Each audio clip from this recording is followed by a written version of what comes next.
Hey everyone, welcome to Full Circle Network. I'm Ileana Melendez, head of marketing and a critic here at FullCircleCinema.com. Today, I have the pleasure of interviewing Maria Corina Ramirez, the director of the new film Bridges, starring Maria Corina herself, alongside Julissa Calderon, also known for Gentified on Netflix for the role of Jessica Castillo. Her film is premiering this week at Los Angeles Latino International Film Festival, or also known as Laliff. I hope you guys enjoy this interview, and let's get into it. So, yeah, just so you know, I am Ileana Melendez. I am a head of marketing and a critic here at FullCircleCinema.com, and we are a smaller outlet. So, again, thank you so much for sitting down with me. And my first question Of course. is, though the film follows Maria Cecilia for the majority, how did you approach weaving in distinct storylines such as the one with her mother? You know, I wanted to also have a focus on the family, right? I think Latinos, for the most part, or at least the family that I grew up in, is very tight knit. And a lot of that, even if a lot of the things happening to my mother or to my father or to my siblings were not directly happening to me, in some way always affected what was happening to me because we were so tightly knit. So I wanted to be sure to include in the story. And also originally the story was more of a family story, and then it kept, it going in the direction of let me focus in on this girl, let me get closer to the truth, let me get closer to my truth, to my sister's truth, to what I lived, as a dreamer. And so I centralized it on Maria Cecilia, but there was still all this life that I had built from when it was more of a family story, and I wanted to keep it that way again because family is important to me, and I think it's important. It's an important theme for Latinos and universally, of course. But I think if we're talking about representation and Mm-hmm. representing our families, it was important to me to do that. Yeah, and it came out wonderfully. I thought it was very well balanced. Thank you. Second question. What was it like bringing to life a film that is so close to heart, right in your hometown? Was it easier for your comfort zone, or did you feel pressure to do it justice? Oh, that's a great question. I felt very comfortable. I mean, I was lucky enough in 2016 to be able to shoot 8 episodes of a show that I co-wrote with two college friends called Grown for Complex, the Mm-hmm. magazine and network. And so we grew very comfortable through the whole process. Both before when we would just like shoot the sizzle for it on our own, and then when it became a whole big production, we became very comfortable and acquainted with shooting in Miami and with representing the Miami that we knew and loved growing up. So by the time Bridges came around, I felt very comfortable with my home and with the way that we could approach places and say, hey, this is a community thing.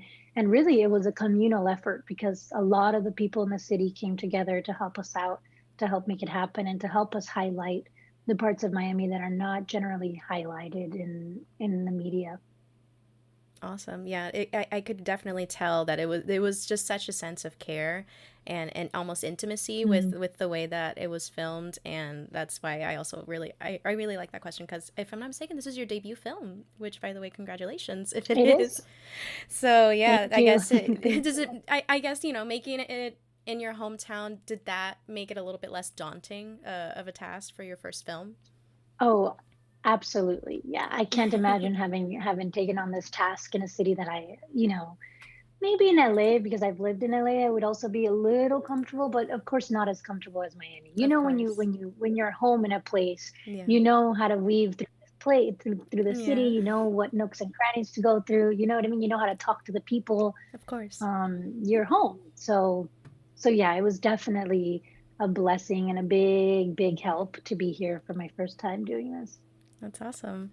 I really loved the dynamic between you and Julissa Calderon and her character. Was her being a fellow Miami native like a key in your casting decision? Did you feel a need to maintain like that authenticity throughout? Like, yeah, Yeah, I figured. absolutely. Yeah, everyone in the film is a native Miamian, or yeah, or and whether they live here still or not, that's another thing, Mm-hmm. but they're all from Miami, every single person in the cast. A lot of the Venezuelans in the cast are Venezuelans who live in Miami now, but Mm-hmm. of course they're originally from Venezuela. Mm-hmm. But yeah, everyone I pulled from my friends, from my college friends. I went to a conservatory program for theater. I studied acting. So I had a lot of actor friends that I've also gotten the pleasure to work with professionally in the theater world here and in TV and film. And so I just pulled from that because there's so many talented people in Miami. That's amazing. I'm so glad that you had the opportunity to highlight that local talent as well. I feel like that's kind of the dream when you're trying to make your first movie and do it not only in your Yeah. hometown but represent basically because Hmm. there is a certain type of representation only goes so far sometimes. So Hmm. Hmm. getting really specific is really wonderful. So I congratulate you on that. Thank Um, you. and my last question to keep this tight, what do you hope viewers take away from Bridges? Ooh, wow, you have such great questions, and I had help. insightful. Um, you know, I really set out to make this, and I feel like I say this time and time again, but I really set out to make the film that I wish I had when I was growing up in that experience, and what I wish the viewer would take away from it, whether, if they're of the experience, is to see that they're not alone and that other people have gone through this, and that their existence matters and their stories matter. Um, there's so many. I've had the opportunity already because we screened in Miami to talk to dreamers who have seen the film, who feel very reflected, even if they're from different parts of the world, and also to talk to Venezuelans, which the diaspora is so big. Um, but anyway, the big takeaway that I want the audience to go home with is to get to peek into that, because I feel like it's such a judged position, right? When people are undocumented, there's a lot of judgment that comes on it, and it's a very complex situation. People get there in a complexity, a myriad of ways. So I just wanted people to have the opportunity to get to love characters and a family, and not necessarily judge them for their status, and just get to see what it's like on their day to day, but beyond, the crossing or the getting here, or the, getting here on a visa and then Mm-hmm. staying, or the crossing of the border, or the crossing the ocean, for many Cubans, like there are so many in Miami. But after that, it's the hard Mm-hmm. work, and it's the trying, and it's the yearning, and it's the feeling half this and half that.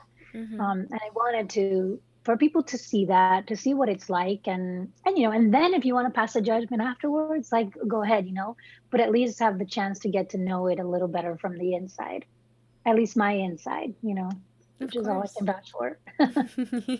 No, I really commend you for it. And if you, since we do have like a few more minutes, I will see if from my other questions, I loved how, it's going to get a little bit more casual. I loved how it was very much coming of age, but not.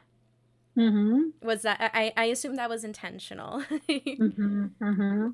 Yeah, yeah, totally.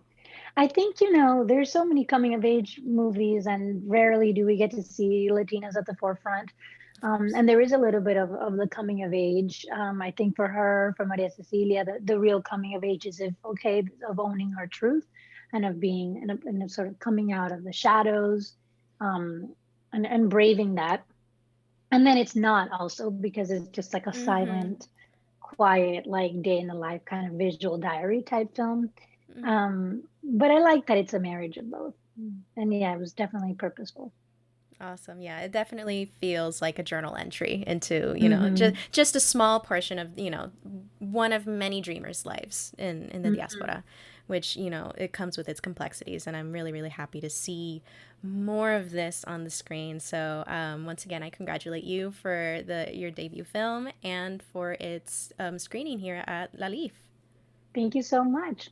And thank you once again for stopping by. It has been an absolute honor and pleasure to speak with you today. Thank you so much. Hope to talk soon with more things to come. Hopefully soon. Yes, yes. Thank you. Bye. Nice meeting you. Thank you. You do too. Be sure to subscribe to FullCircleCinema.com for more coverage on Los Angeles Latino International Film Festival, and follow us on Twitter and Instagram at Full Circle Cine for more news, updates, reviews, and all of that jazz. Have a good one.